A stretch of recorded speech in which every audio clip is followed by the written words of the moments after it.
Assalamualaikum warahmatullahi wabarakatuh. Alhamdulillahi rabbil alamin. Wassalatu wassalamu ala asyrafil anbiya'i wal mursalin Sayyidina wa maulana Muhammadin wa ala alihi wa ashabihi ajma'in, amma ba'd. Puji syukur marilah selalu kita panjatkan kehadirat Allah subhanahu wa ta'ala. Semoga limpahan rahmatnya selalu diberikan untuk kita semua. Solawat dan salam semoga selalu tercurah kepada baginda Nabi besar Muhammad sallallahu alaihi wasallam, keluarga jemaah haji dan masyarakat Indonesia serta rekan-rekan media yang dirahmati Allah subhanahu wa ta'ala.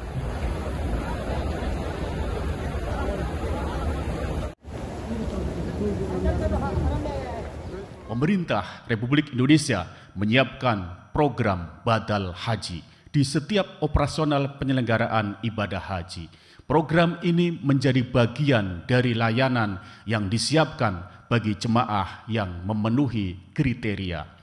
Ada 3 kelompok jemaah yang bisa dibadal hajikan. Pertama, jemaah yang meninggal dunia di asrama haji embarkasi atau embarkasi antara saat dalam perjalanan keberangkatan ke Arab Saudi atau di Arab Saudi sebelum wukuf di Arafah.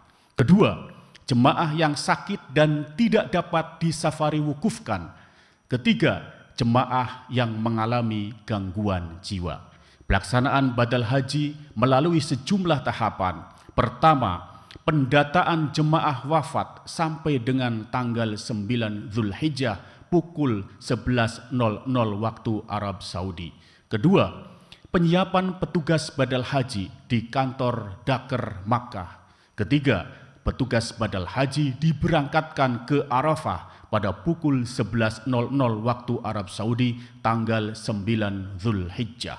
Keempat, petugas badal haji melaksanakan wukuf dan dilanjutkan rangkaian ibadah haji yang bersifat rukun dan wajib sampai dengan seluruh rangkaian selesai dan diakhiri dengan bercukur sebagai tanda tahallul.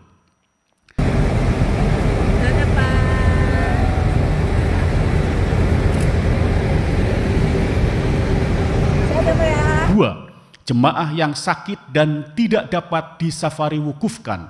Ketiga, jemaah yang mengalami gangguan jiwa. Pelaksanaan badal haji melalui sejumlah tahapan.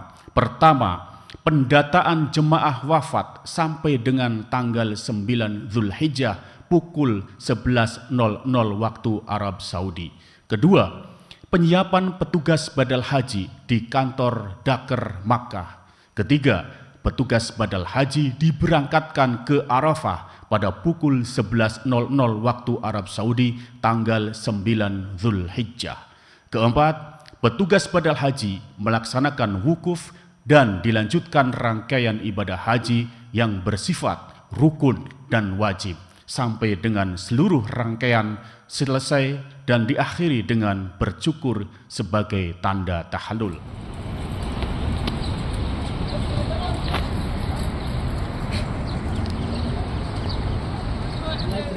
Tahap selanjutnya atau kelima, petugas badal haji menandatangani surat pernyataan telah selesai melaksanakan tugas badal haji. PPIH Arab Saudi lalu menerbitkan sertifikat badal haji. Keenam, sertifikat badal haji diserahkan ke PPIH Kloter untuk diberikan ke keluarga jemaah yang dibadalkan. Pelaksanaan badal haji tidak dipungut biaya atau gratis. Pemerintah mengimbau agar jemaah tidak melakukan transaksi badal haji dengan pihak yang tidak bertanggung jawab. Jemaah sebaiknya melapor kepada PPIH kelompok terbang dan PPIH sektor untuk memastikan pelaksanaan badal haji. Jemaah bisa juga berkonsultasi terkait badal haji melalui pembimbing ibadah haji yang ada di setiap sektor. Tahun ini Indonesia mendapat 241.000 kuota, terdiri atas 213.320 jemaah haji reguler dan 27.680 jemaah haji khusus. Jemaah haji reguler terbagi dalam 554 kelompok terbang yang akan diberangkatkan secara bertahap dalam 2 gelombang. Gelombang pertama, jemaah haji akan tinggal terlebih dahulu di Madinah selama sekitar 9 hari sebelum menjalani puncak haji di Makkatul Mukarramah. Gelombang kedua, jemaah haji akan langsung diberangkatkan ke Makkatul Mukarramah untuk menjalani puncak haji. Selanjutnya diberangkatkan ke Madinatul Munawwarah. Pemberangkatan gelombang pertama berlangsung dari tanggal 10 sampai dengan 23 Mei 2024. Pemberangkatan gelombang kedua berlangsung dari tanggal 24 Mei sampai dengan 10 Juli 2024. Berdasarkan laporan PPIH Arab Saudi, Senin 13 Mei 2024, pukul 21.00 waktu Arab Saudi atau pukul 01.00 waktu Indonesia Barat, jemaah yang sudah tiba di Tanah Suci berjumlah 12.072 orang yang terbagi dalam 30 kelompok terbang. Hari ini 14 Mei 2024 terdapat 19 kelompok terbang dengan jumlah jemaah haji 7.064 orang akan diterbangkan ke Madinah dengan rincian sebagai berikut.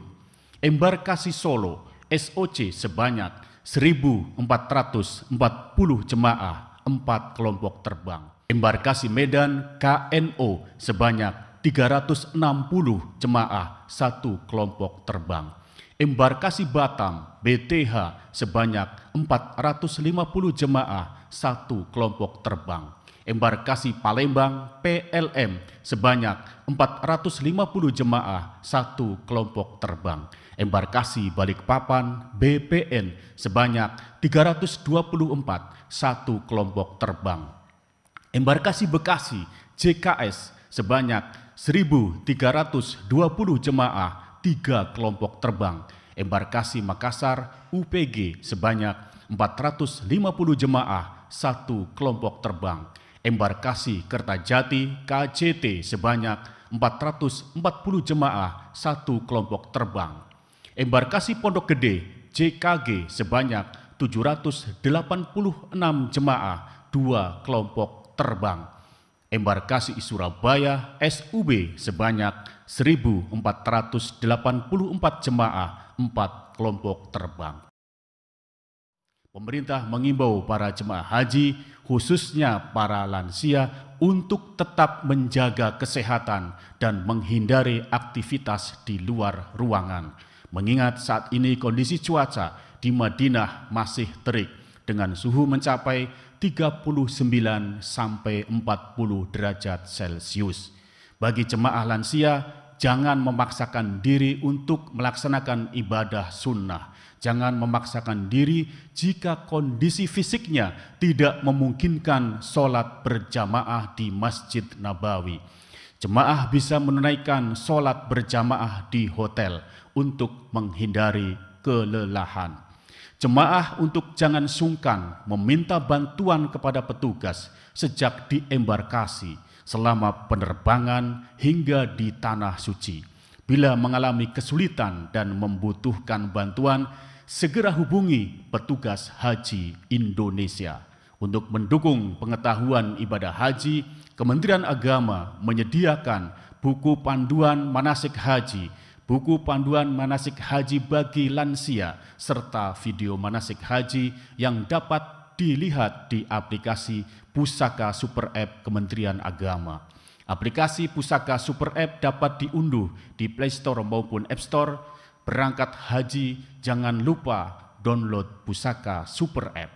Akhirnya, mari kita semua berdoa agar penyelenggaraan ibadah haji tahun ini dapat berjalan dengan lancar dan seluruh jemaah haji Indonesia diberi kekuatan serta kesehatan dalam menjalankan ibadah haji di Tanah Suci sehingga meraih haji mabrur dan mendapatkan keberkahan. Amin ya robbal alamin.